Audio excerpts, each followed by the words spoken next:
Bienvenidos a la segunda clase de este curso de inglés pre-intermedio completamente gratis.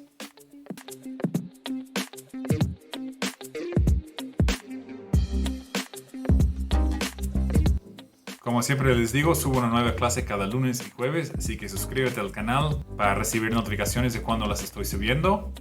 Y les recuerdo que pueden unirse al grupo de Facebook para descargar los recursos que estoy ocupando en mis clases. Hoy se está volviendo todavía más interesante esto de aprender inglés. Vamos a ver el pasado.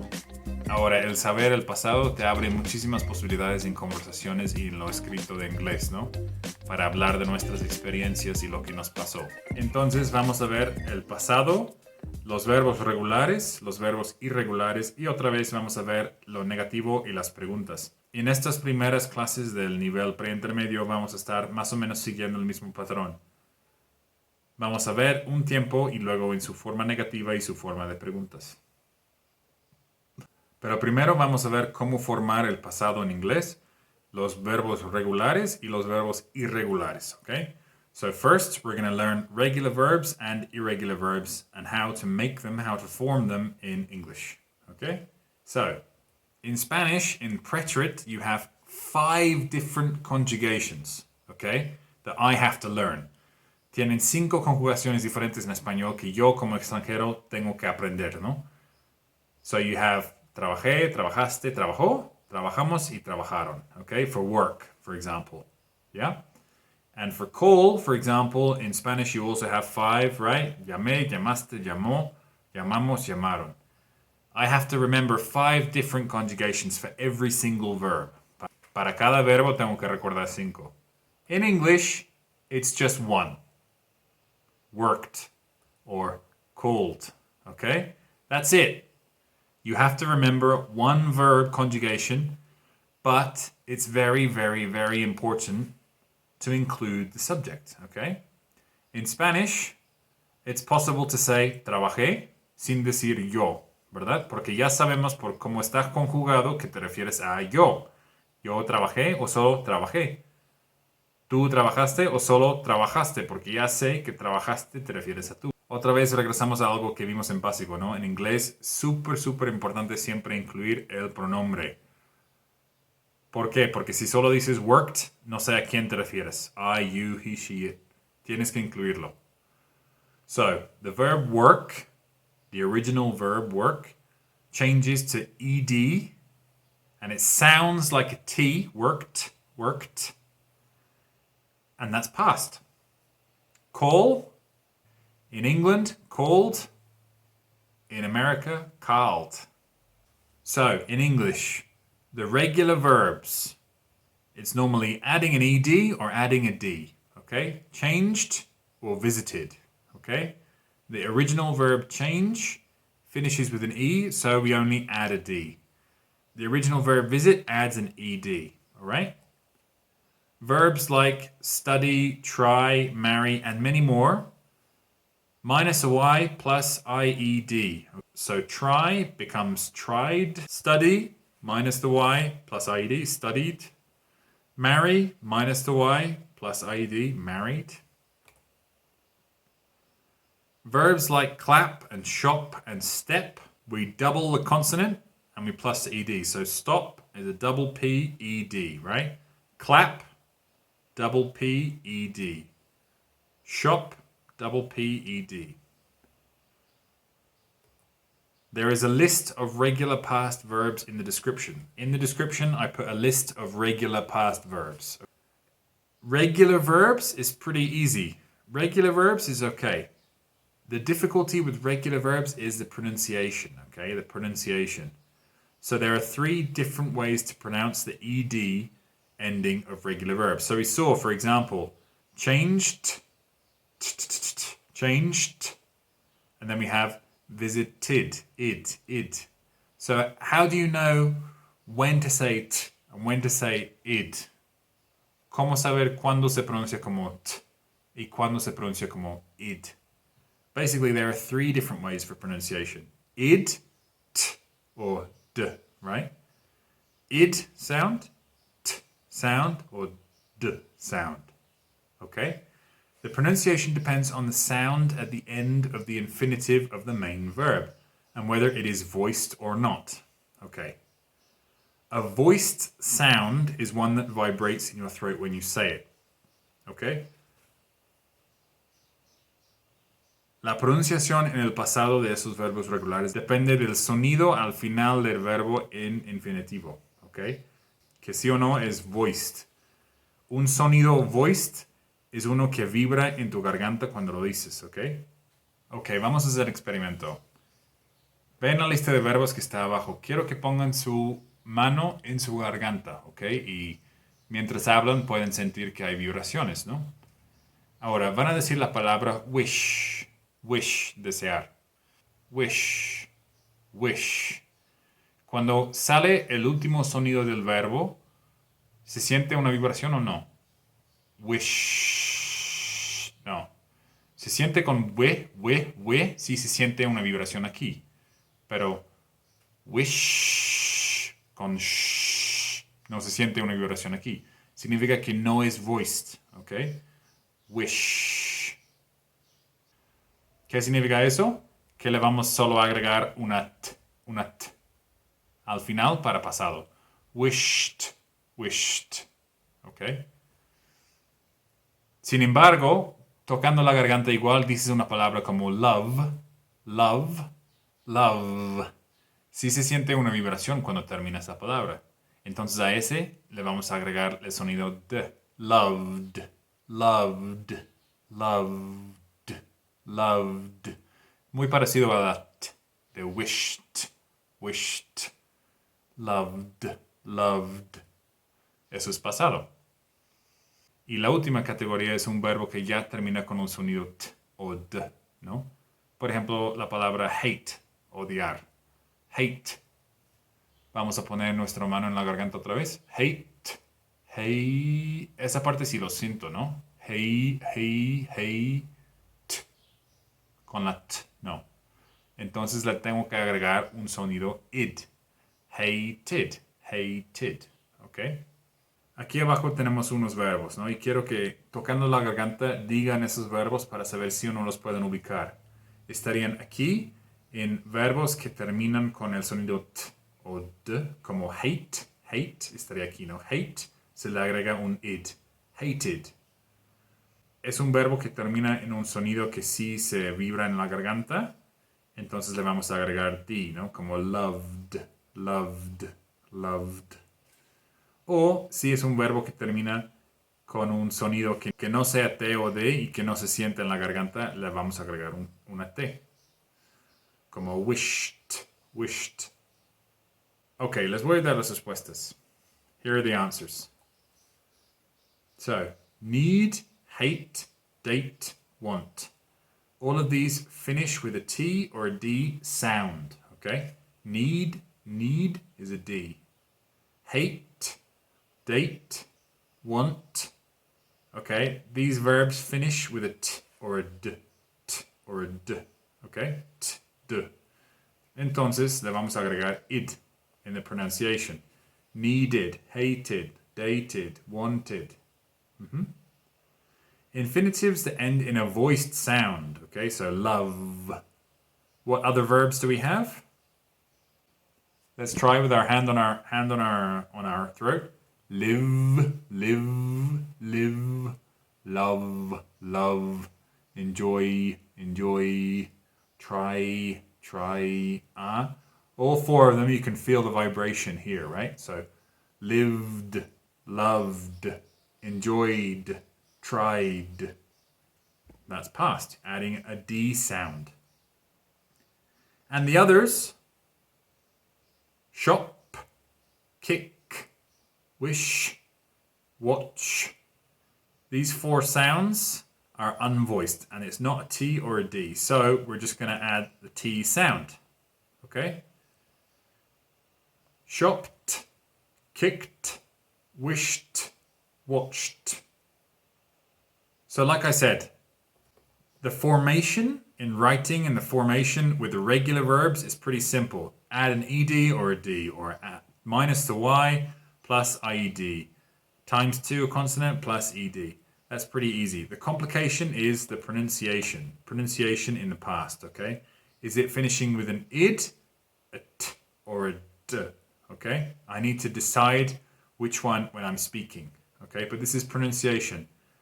The writing, look, it's all ed, ed, ed, ed, ed. It's all the same in written form. It's the same. Okay, but the difficulty is the pronunciation. But yes, the big problem in past tense in English, el problema más grande en pasado en inglés es que hay un montón de verbos irregulares. There are many, many irregular verbs which you have to learn, que tienen que aprender a fuerzas. Como dije, lo bueno es que solo hay uno para cada verbo, ¿verdad? No tienen que aprender 5, pero en español sigue una regla, ¿no? En español, si el verbo termina con IR, AR o ER, puedo saber más o menos cómo se van a conjugar las 5 personas. Pero bueno, en inglés sí hay que aprender. Aquí les voy a dar una lista de verbos que ya están en pasado y quiero que vean si o no pueden identificar el verbo original. Can you identify the original verb in these past forms? Okay, so the verb in past, and these are all irregular, okay? Bought would be buy. That's buy in past. Compré, compraste, compramos, compraron, compró. All of those are bought, okay? Bought. Or in America, bought. But in England, bought. New, okay, pretty obvious. No. So, take a moment to see if you can figure out the answer, la respuesta para estas. Okay? Stop the video, detengan el video. 3, 2, 1. Got is get in the past. Found is find. Told is tell. Sell is sold. Said is say. And was, were is be. Did is do. Okay? So, in English, if I want to say él dijo, I would say he said. Ellos dijeron, they said. Tú dijiste, you said. Said sigue igual para todo mundo, ¿verdad? Como siempre, la única excepción es nuestro amigo el verbo be. The only exception, as always, is be. Was or were, it depends, no? I was, you were. He was, she was, it was. They were, we were, you were, okay? It's the only verb that has multiple conjugations. But all of the others is exactly the same. Yo hice, I did. Tú hiciste, you did. Él hizo, he did. Ella hizo, she did. Ellos hicieron, they did. Okay? It's the same for everybody. So let's look at our 20 most common verbs again, okay? The 20 most common verbs in English. Be, as we've seen just now, was, were. Have, do you know it? It's had. Do is did, as we've seen just now. Say is said, as we saw just now. Go is went. Get is got. Make is made. Know is knew. Think is thought. Take is took. Find is found. See is saw. Come is came. Want is wanted. Look is looked. Use is used. Give is gave. Tell is told. Work is worked. And call is called. So there are only five regular verbs in the 20 most common verbs, okay? De los 20 verbos más comunes en inglés, solo 5 son regulares en el pasado. Los demás, pues hay que aprenderlos y ni modo. Uno podría pensar que hay padrones, ¿no? Ves un verbo como tell y sell, pues son muy parecidos y también su forma en pasado son muy parecidos, ¿no? Told and sold. Pero luego ves otro verbo como yell, que es una forma de decir gritar, y en pasado es yelled, ¿no? No sigue el mismo padrón, o sería yelled, pero no lo es yelled. Y luego hay verbos que se escuchan muy parecidos, ¿no? En inglés británico sería taught, bought, caught, and thought, que viene de los verbos teach, buy, catch, and think. O en Estados Unidos sería taught, bought, caught, thought. Mi acento estadounidense no es tan bueno. Se escuchan muy parecidos, pero vienen de verbos muy diferentes. Teach, buy, catch, and think. O sea, no hay un padrón, vaya. Simplemente hay que aceptar que son irregulares y punto. Y hay que aprender. Vamos a ver unos ejercicios. Go to the description to point number 1 to do some exercises. Bueno, así se ve la página de la primera. Exercise on simple past. Lo que tiene que hacer es write positive sentences in simple past, okay? So simple past sentences. He, the question, answer. En este caso, si no conocen el verbo, a lo mejor pueden empezar intentando con formarlo de forma regular. Y si no es la respuesta correcta, buscar en su lista de verbos porque es un verbo irregular, okay? He, the question, answer. Va a ser he answered the question. Es un verbo regular. You, a question, ask. You asked a question. La página de la segunda actividad es muy parecida. Tienen que llenar los espacios con los verbos en paréntesis, pero en pasado simple, ¿ok? Y hay más irregulares todavía.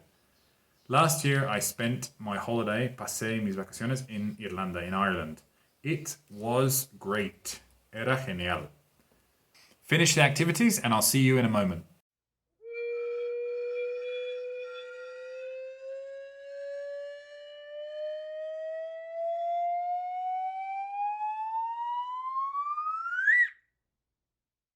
Ahora en lugar de decir espero que les fue bien, les voy a decir I hope that went well.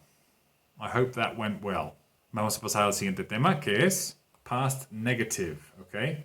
En lugar de decir viajaron, sería no viajaron, they didn't travel. So here's a clue, right? Una pista. ¿Se acuerdan del verbo auxiliar para negativo y preguntas en presente que lo vimos en la segunda clase? La pista es que esta misma pregunta es una pregunta, ¿no? Entonces, ¿qué es el verbo auxiliar que está aquí en esta oración? It's do, right? Do. Do you remember? Porque do aquí no significa nada de hacer, es literal un auxiliar que te está ayudando a formar una pregunta.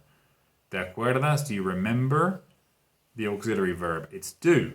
So, how do you say no como carne in English? We saw this in class 2. I don't eat meat or I do not eat meat. En pasado también utiliza este auxiliar. We use the same auxiliary in past. We use didn't or did not and then the verb, okay? The verb does not change into past when it's negative. Why? Because the past is absorbed here. Se absorbe el pasado aquí. Un error muy común en hispanoparlantes es que utilizan el didn't y luego también convierten el verbo en pasado. No es necesario porque el pasado ya lo estás señalando con el did. No fuiste, you didn't go. No es necesario decir you didn't went. No, eso sería incorrecto porque tienes dos verbos en pasado. El verbo auxiliar absorbe lo negativo y absorbe el pasado, ¿ok? He didn't buy. Él no compró. He didn't buy.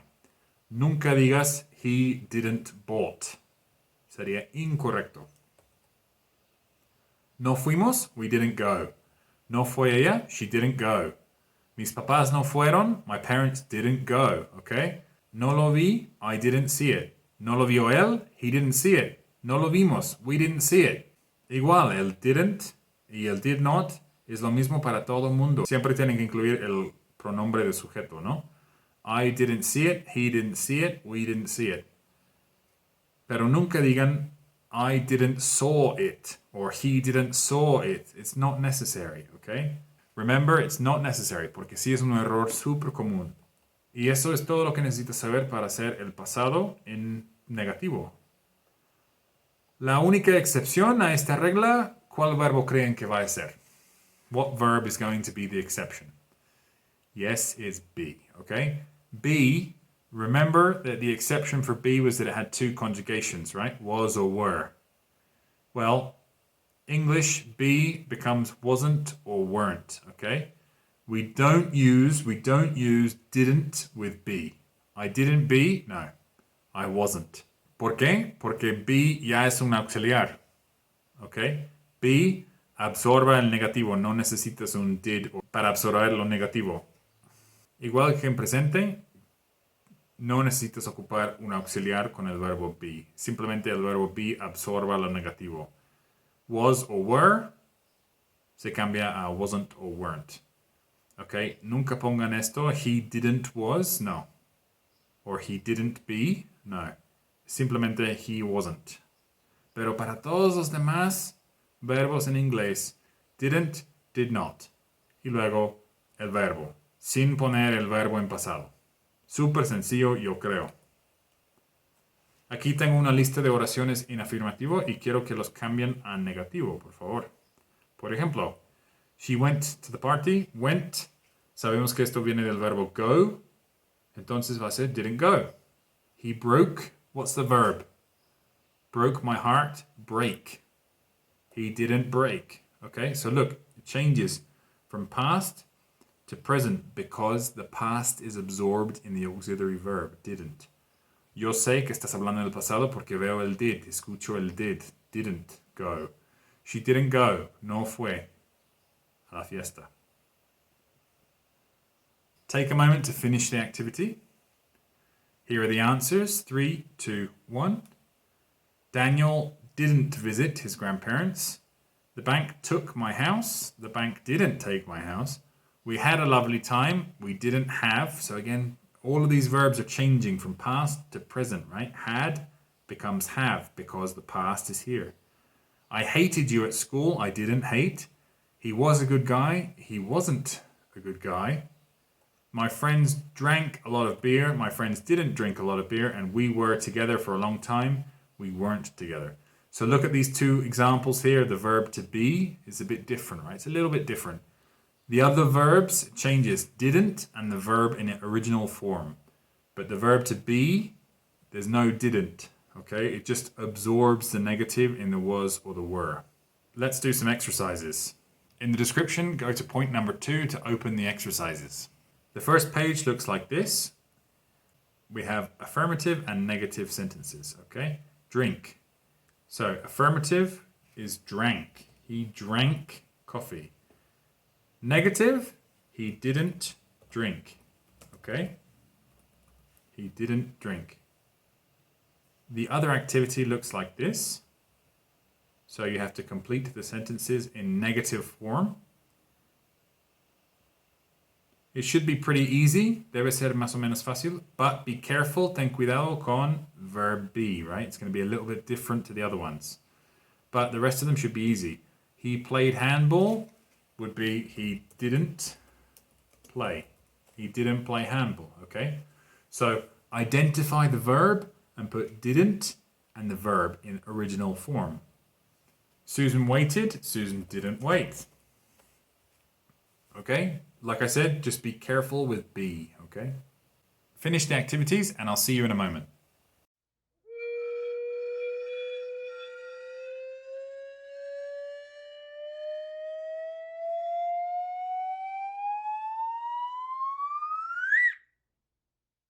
I hope that went well. Vamos al siguiente tema. Okay, so now we are going to look at, vamos a ver, past questions. So, here's an example from the present tense, okay? Un ejemplo del presente que vimos en básico. They have 2 kids. Tienen 2 hijos. Or negative, they don't have 2 kids. No tienen 2 hijos. And the question is, do they have 2 kids? Look at the difference here. So they don't, do they. It switches in order, okay? We use the auxiliary verb do to make a question in the present tense.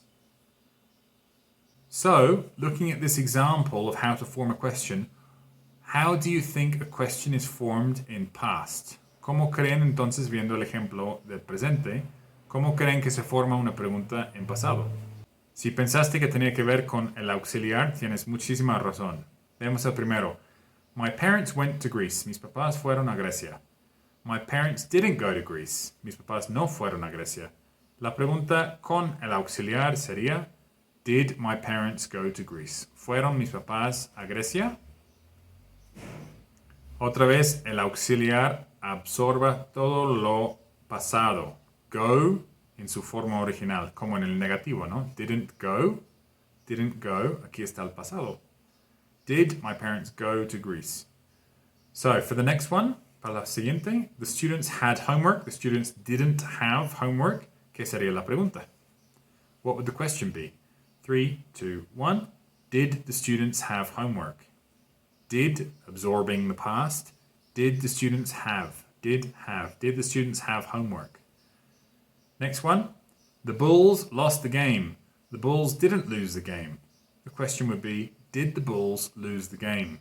Did the Bulls lose, not lost, lose, because did absorbs the past.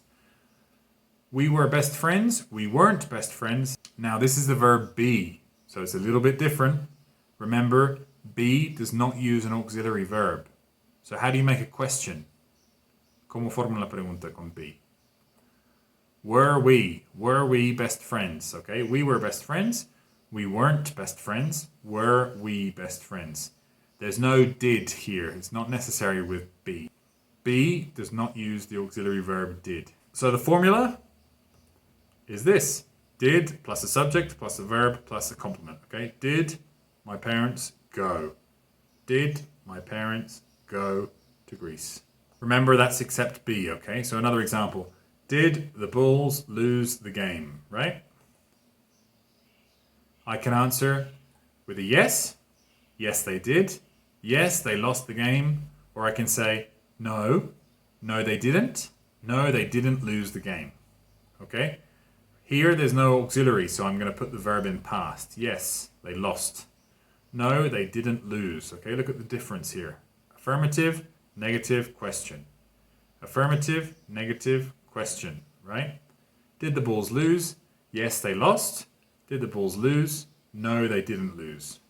Of course, I can make different and more complicated questions with question words. Puedo hacer preguntas más complejas con palabras de pregunta, ¿no? Why did the Bulls lose the game? ¿Por qué perdieron el partido los Bulls? Why did the Bulls lose the game? Or how? How did the Bulls lose the game? ¿Por qué o cómo perdieron el partido? Obviamente la respuesta que eso provoca va a ser diferente. So the answer that provokes will be different. Vamos a pasar a hacer dos ejercicios más. In the description, go to point number 3 to do the activities. The first activity page looks like this. You have to make past simple questions, okay? I broke my elbow. Did I break my leg? He bought me a flower. Did he buy you flowers? You see the difference? He bought is past. Did he buy is past question using the auxiliary verb did, so the verb does not need to be in past. The past is absorbed by the auxiliary verb, okay? Did he buy you flowers? Now the page for the second activity is more complicated, okay? The second activity includes the question words. What eat you last Monday? Question would be, what did you eat? What did you eat last Monday? ¿Qué comiste el lunes pasado? Si no tuviéramos ese what, la pregunta tendría otro significado, ¿no? Did you eat last Monday? ¿Comiste el lunes pasado? Pero le estoy preguntando con what. ¿Qué comiste el lunes pasado? When you see that film. Okay, when did you see that film? Finish the activities and I'll see you in a moment.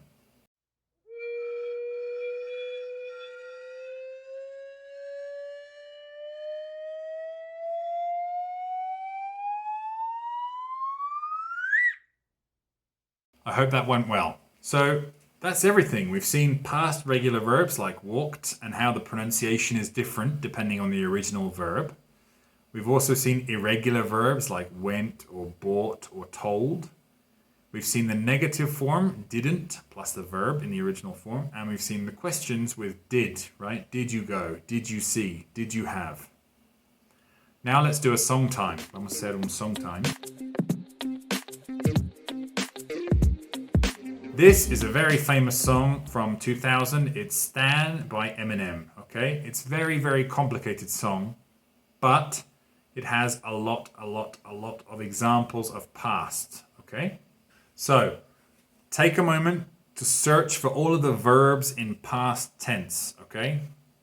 Tomen un momento para buscar todos los verbos que están en pasado aquí.